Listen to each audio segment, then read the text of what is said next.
Hi, this is Clint Frank with Maximum Achievement, and today I want to share with you why credit cards can be hazardous to your financial health. And the reason why I want to share this with you is because for 25 years of my wife and I's marriage, approaching 26 years now, we've never had any personal debt at all. And in America, most people think, well, that's not even possible. I want to tell you it is possible, but I want you to be aware of what hazards can happen with your credit card, what things can lean you in the wrong direction.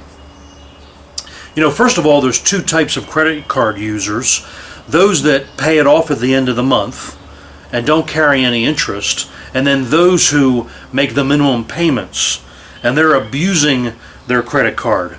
When they make purchases, they're making the minimum payment, and they're not abusing other people, they're really abusing themselves.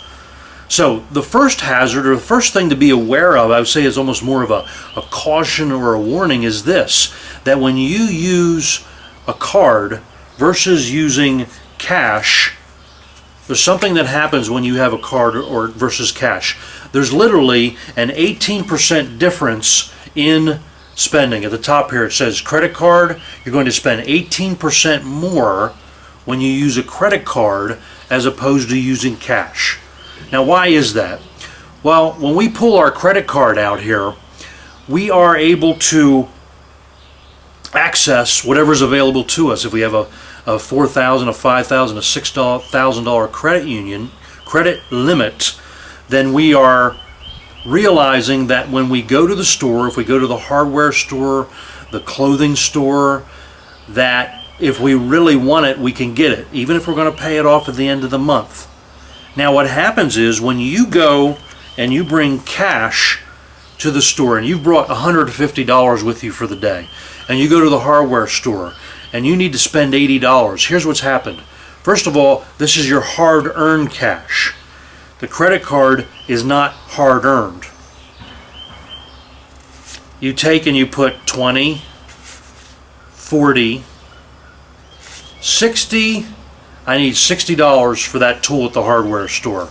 I'm now left with $20 or whatever you took for the day, and you begin to see what's being put down, your hard-earned sweat, what you've taken to earn this money, and then you have what's left. And that's part of the reason why there's a natural tendency to spend more when you have a credit card than you do if you're carrying cash around. Cash creates a discipline in your life that you can only spend what you have with you in your wallet that day. So that's one of the reasons, that's a caution or a hazard that can happen in your situation. I think the other thing is, number two, is that when you use a credit card, it's a quick fix, but it creates a long-term pain. It's a quick fix, but it creates a long-term pain. When you use credit, you're making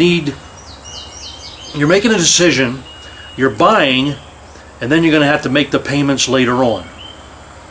Kind of like a family I knew that took their kids to Disney World, Universal Studios, and they put the entire trip on a credit card.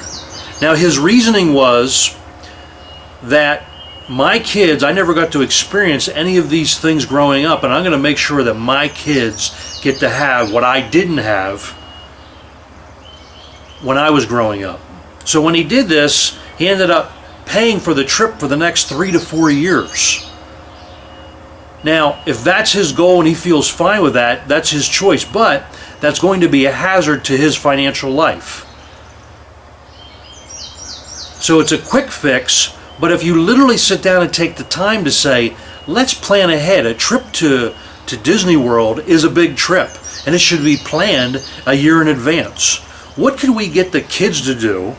You know, if they would like to go there, if we don't have enough money, what could we do to be able to maybe perhaps raise a little extra money to earn a little extra cash before going there? Kids, maybe you could sell some things on eBay. Maybe we could have a garage sale. Maybe we could do some things to prepare for this, so that way the trip is the reward of your creativity of being able to earn extra cash. Maybe you could pull in that extra 5 hours a week, maybe 10 hours a week, Maybe your kids are teenagers and they can begin to contribute and put towards this. But it all depends on your priorities and it all depends on your habits, but you're not looking to have the hazard of that credit card looming over your head for the next several years.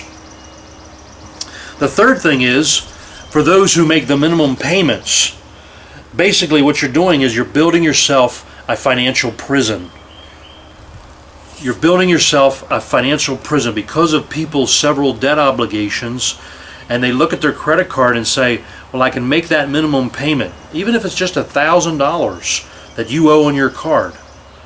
When you choose to make that minimum payment of $20 a month, here's what happens. If you go to most websites, if you go to websites for some credit card companies, they will show you what happens if you make the minimum payment and you continue to use your card each month while making the minimum payment.